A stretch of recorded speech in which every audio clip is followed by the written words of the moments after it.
Welcome everyone to Breathing Basics from Body Activation. I'm your host Keith, and today we're going to go over our very first lesson. This is Module 1, and what we're going to talk about is CO2 tolerance tests and how that relates towards performance and your ability to recover. Now, there's been some interesting research that talks about respiration and mood and respiration and recovery. And we all know that gas exchange is a big part of how you recover. Oxygen is a necessity for life. Getting rid of carbon, excess carbon through the breath as CO2 is also really important. And how that system functions, which is interesting, is you can leverage that by just how you breathe. And if you were ever to see someone have a panic attack and see how they would inhale and exhale very quickly, sometimes the panic attack from level of CO2 that's measured, people can accurately predict when they're going to have a panic attack based upon the level of CO2 in their system.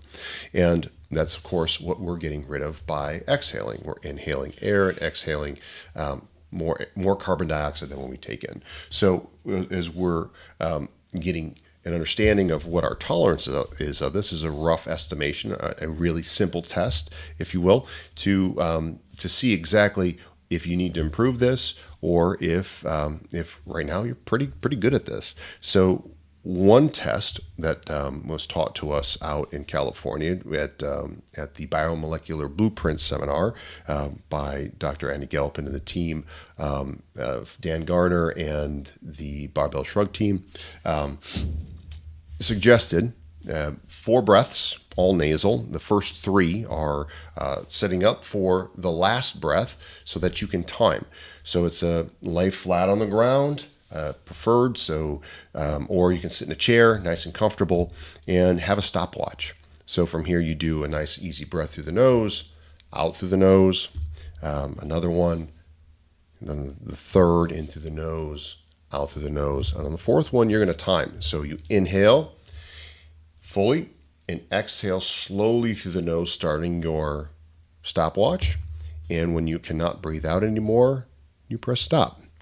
And they had several different areas of ability and what to do when you are in those zones. So the first zone was if you got below 15 seconds on the exhale, then start with triangle breathing. And triangle breathing just means, okay, you're going to inhale for 3 seconds, exhale for 3 seconds, hold your breath for 3 seconds. So you're just going to repeat that for around 5 to 10 minutes, practicing every day.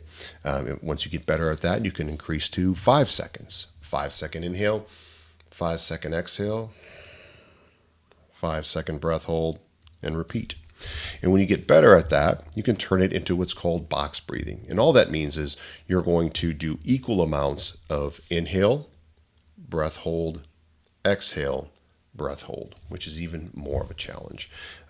If you're below 35 seconds, right between that 35 and 15 seconds, then we're going to look at box breathing right off the bat. And I would start around 5 seconds, or they suggested around 5 seconds for inhale 5 seconds, exhale, or breath hold for 5 seconds, exhale for 5 seconds, breath hold for 5 seconds, and repeat. Inhale 5 seconds, breath hold 5 seconds, exhale 5 seconds, breath hold 5 seconds. And you can work between 5 seconds and 8 seconds for your holds or for the box breathing. They also talk about challenging air hunger with your endurance work. So if you're going out for a walk, or you're going out for a light jog or run, or doing bike work, and you're doing endurance work, practice some light breath holds and make sure that you're only nasal breathing. So it's not when you're doing your most intense exercise. This is a recovery bike work, or a light run, or even treadmill walking, right? So you can practice some light nasal breathing. So you shouldn't, and when you're finished with the breath hold, need to gasp for air. You should be able to recover with only nasal breathing, because if you have to gasp for air, you did it way too long. So just gradually work on that for increasing your ability to handle air hunger.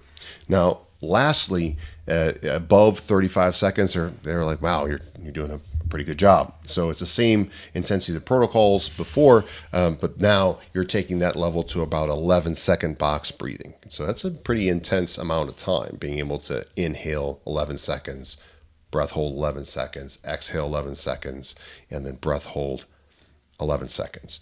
So from here, they also suggest mouth taping at night. And for me, practicing mouth taping at night has been very difficult. I also had a tendency to clench, but there was also some people that talked about doing tongue isometrics and holds to help with clenching. And I've also seen neck calisthenics to help, very light neck exercises. But I would stick with box breathing and focusing on also as you're doing your calisthenics to try some intermittent breath holds, at least practice your endurance work with nasal breathing only and see where it leads you.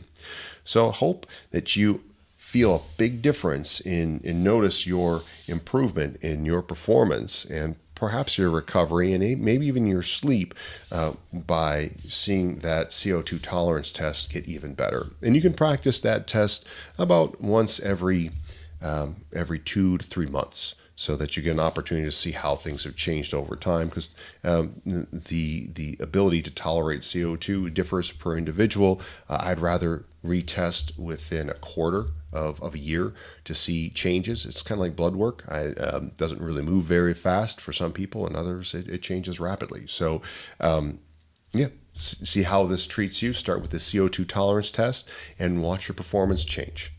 Thank you for joining us on Breathing Basics from Body Activation. See you next time.